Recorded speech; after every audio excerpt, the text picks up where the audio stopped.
বাংলাদেশ ভালো ফুটবল খেলছে, কিন্তু তার প্রমাণ কই? এশিয়ান কাপ বাছাইয়ের পয়েন্ট টেবিলে তাকালে অর্জন বলতে কেবলই 2 ড্র। সেখানে উল্লেখ নেই মাঠে হামজাদের চোয়ালবদ্ধ লড়াইয়ের কথা। প্রতিযোগিতার মঞ্চটা এমনই, শুধু মনে রাখে বিজয়ীদের। এখন পর্যন্ত বাংলাদেশের ঝুলিতে যেই 2 পয়েন্ট, তার সবই অ্যাওয়ে ম্যাচে। হোম ম্যাচ দুটোতেই হারের তিক্ততা। ভারত ম্যাচ দিয়ে আবারও জাতীয় স্টেডিয়ামে ফিরছে লাল সবুজ। এবার আর কিছুতেই কোনো ভুল করতে চান না হাভিয়ার কাবরেরা। আমাদের প্রধান ফোকাস হচ্ছে ভারতকে হারানো। ফুটবলারদের মানসিকতা থেকে শুরু করে পরিকল্পনা সব জায়গায় এই একটা বিষয়ই ঘুরপাক খাচ্ছে। আমাদের হয়তো পারফরমেন্স ভালো হচ্ছে, কিন্তু আমরা এশিয়ান কাপ বাছাইয়ে এখনো কোনো ম্যাচ জিতিনি। এবার আমরা সত্যি এটা চাই। আমি মনে করি হোম ম্যাচে এটা আমাদের মোক্ষম সুযোগ।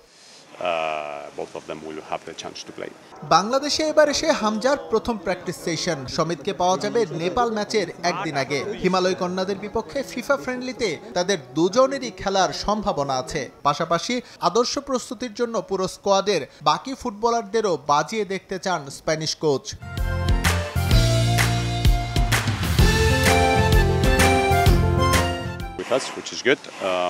হামজা আজ অনুশীলন করছে। কাল দলের সঙ্গে সমিত সোমের অনুশীলন করার কথা রয়েছে। এখন পর্যন্ত যা পরিকল্পনা, নেপাল ম্যাচে তারা দুজনেই খেলবে। আমরা এই ম্যাচে সর্বোচ্চ প্রস্তুতি নিতে চাই, আর তাই নেপালের বিপক্ষে সবাইকে গেম টাইম দেওয়ার পরিকল্পনা আছে।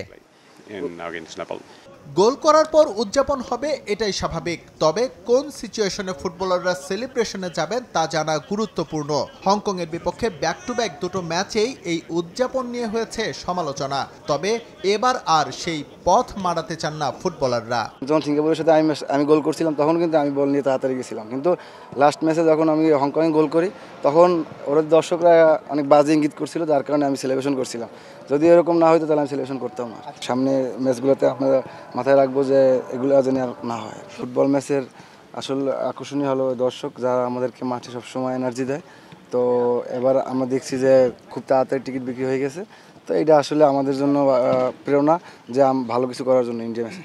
এদিকে নানা রকম গুঞ্জন থাকলেও বাংলাদেশের বিপক্ষে ফিফা ফ্রেন্ডলি ম্যাচে অংশ নিতে ঢাকায় পা রেখেছে নেপাল জাতীয় ফুটবল দল। এস এম ইকবাল, সময় সংবাদ, ঢাকা।